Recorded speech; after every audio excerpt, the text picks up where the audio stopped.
परमेश्वर के भेद भाई भक्त सिंह द्वारा 7 सितंबर 2021। परमेश्वर के बलवंत हाथ के नीचे दीनता से रहो। पहला पतरस 5 अध्याय का 6 पद।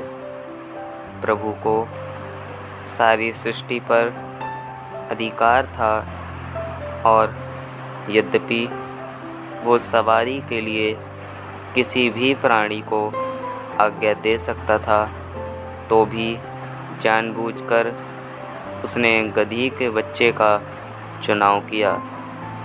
सभी प्राणियों में गधी का बच्चा बहुत ही बलवाखोर प्राणी है। किसी को भी वो अपने ऊपर सवार नहीं होने देता, और यदि कोई सवारी करना चाहे तो उसे बहुत ही कठिनाई भुगतनी पड़ती है। जब बच्चे को उसके पास लाया गया तब तुरंत ही प्रभु उसके ऊपर बैठा। बच्चे ने बिल्कुल लात नहीं मारी। बहुत ही आनंद और तेजी पूर्वक वो प्रभु यीशु को लेकर चलने लगा। हम में से अनेक इस बच्चे के समान नहीं होने के कारण अनेकों बार मार खाते हैं। स्वभाव से हम जिद्दी हैं। परमेश्वर की वाणी को हम अज्ञानी से अधीन नहीं होते।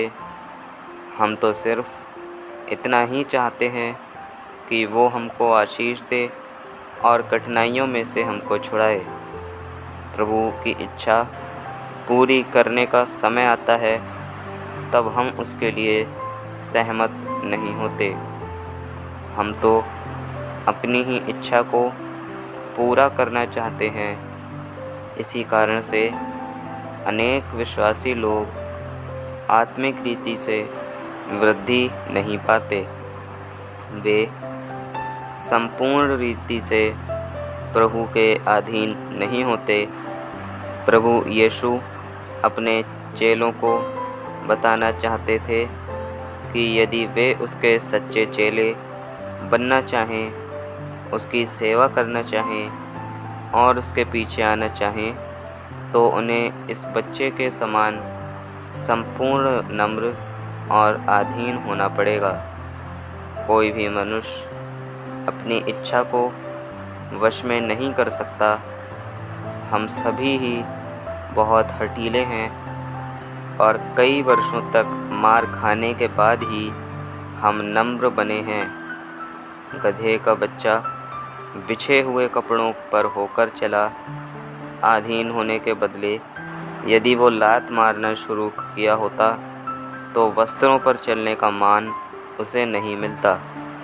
परंतु बच्चे को कैसा मान मिला, उसे तो देखो।